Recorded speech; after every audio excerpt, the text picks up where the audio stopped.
வந்தவாசி பெருமாள் கோயிலில் யுகாதி முன்னிட்டு சிறப்பு பூஜைகள்.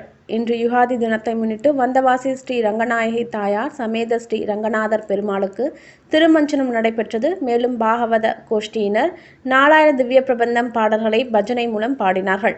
சுவாமிக்கு பூமாலைகள் சாற்றப்பட்டு பூஜைகள் நடைபெற்றன. பக்தர்களுக்கு பிரசாதம் வழங்கப்பட்டது.